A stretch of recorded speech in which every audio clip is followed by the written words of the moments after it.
Hello students, welcome to GPS online English classes. Hope you are absolutely fine.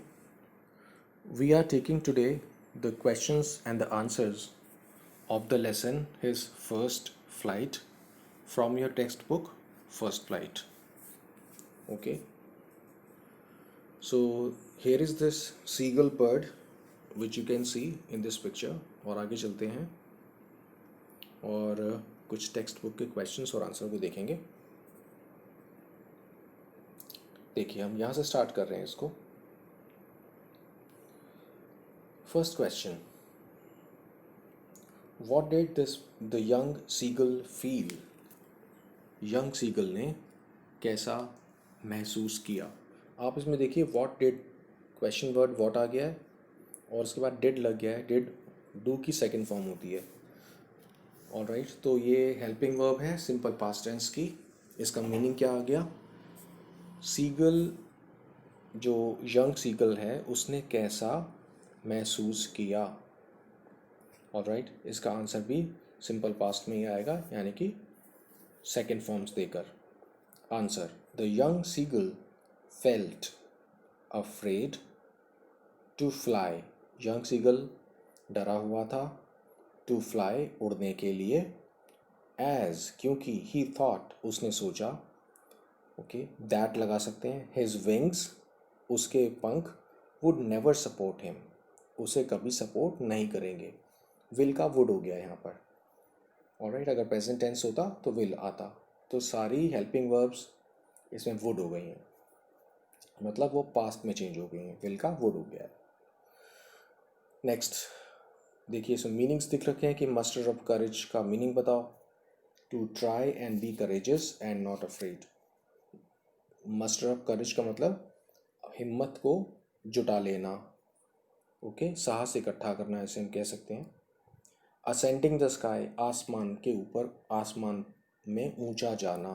To fly high और go up in the sky. आगे देखते हैं. Why did the young seagull feel hot. Young seagull को गर्मी क्यों लगी. The young seagull felt hot because the sun was now ascending the sky. Young seagull को गर्मी इसलिए लगी क्योंकि सन अब आसमान में ऊंचा जा रहा था. कि ऊंचाई की तरफ जा रहा था. असेंड का मतलब टू गो अप. जैसे आप सीढ़ियाँ चढ़ते हैं वो भी असेंड बोला जाएगा. पहाड़ी चढ़ते हैं वो भी असेंड कहा जाएगा. तो सन आसमान में ऊंचा जा रहा था, यानी कि दोपहर का समय होता जा रहा था. Blazing on his legs, comma डालकर, उसके सर पर हीट करता हुआ. जो लेज है उसको हीट करता हुआ. ब्लेजिंग का मतलब चमकना, शाइन ब्राइटली. उसको हीट करता हुआ, गर्मी बनाता हुआ.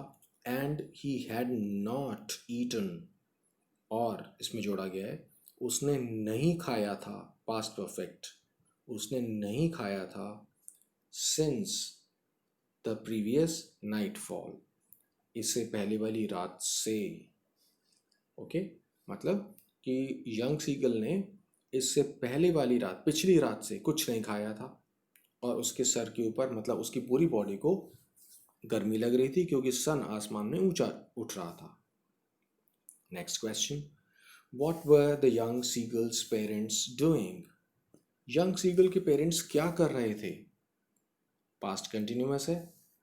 Answer, the young seagulls father was preening the feathers. Young seagull का जो फादर था वो अपने पंखों को संवार रहा था. प्रीन, चोंच मारकर पंखों को संवारते रहते हैं पक्षी.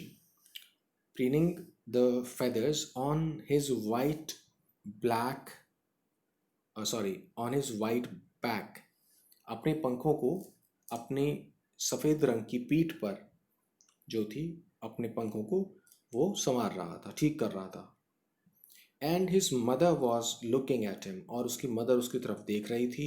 फ्रॉम द प्लेटो, उस पठार से, मतलब उस ऊंची से उठे हुए, ज़मीन से ऊंचे उठे हुए उस भाग से, उस प्लेटो से उसको मदर देख रही थी. नेक्स्ट देखते हैं. इसमें guess the meaning of soar का मतलब होता है गो अप, ऊपर जाना. जैसे असेंड होता है उसी तरीके से. और मैडन्ड बाय हंगर मतलब भूख से पागल हो जाना। पागल का मतलब यहाँ पर यह है कि बहुत भूखा हो जाना, तड़पने लगाना लगना। सो इसमें आ गया है बीइंग एक्सट्रीमली हंग्री, बहुत ज़्यादा भूखा होना। सीज्ड, सीज का मतलब स्टॉप्ड, डिटेन्ड या हेल्ड अप, पकड़ लेना, कब्जा कर लेना जिसे हम कहते हैं सीज्ड, हेल्ड अप, किसी को सीज कर लिया।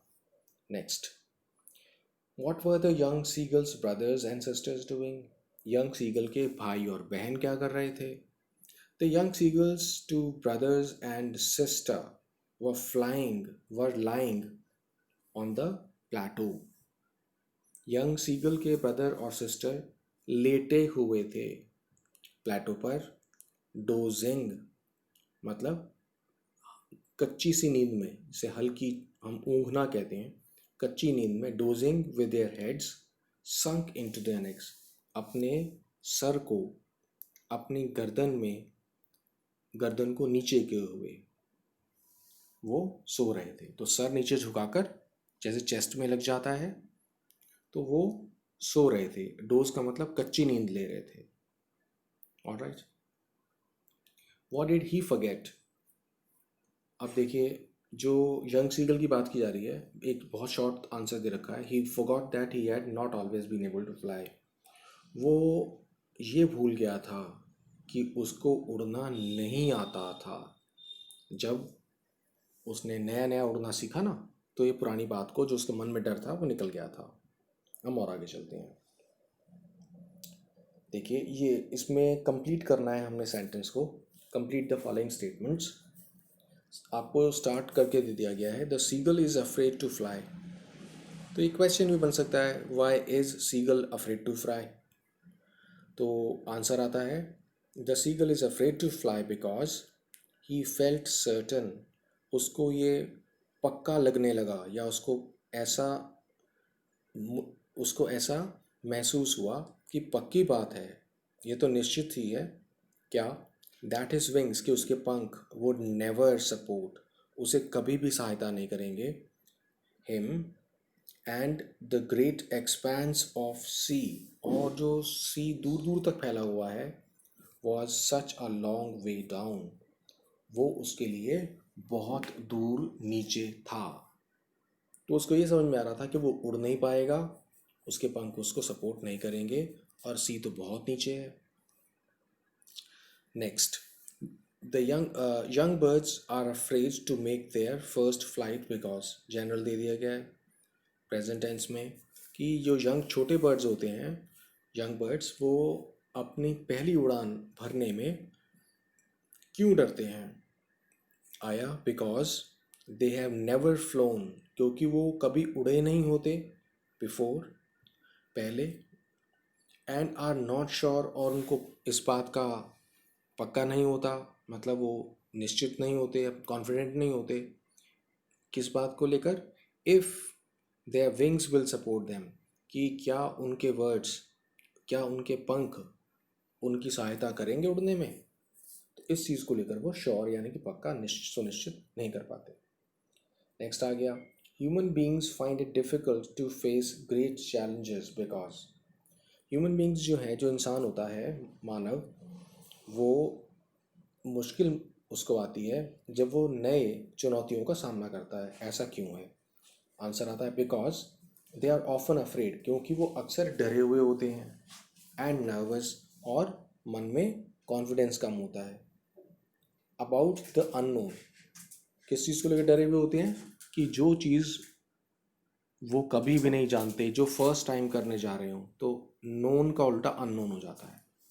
तो उसी चीज़ को लेकर उनके मन में डर होता है, और वो उनको चुनौती लगती है कि पहली बार कोई भी नया काम करने जाते हैं हम, तो हर किसी को नर्वसनेस, मतलब मन के अंदर कॉन्फिडेंस कम हो जाता है, डर लगने लगता है, दैट्स कॉल्ड नर्वसनेस।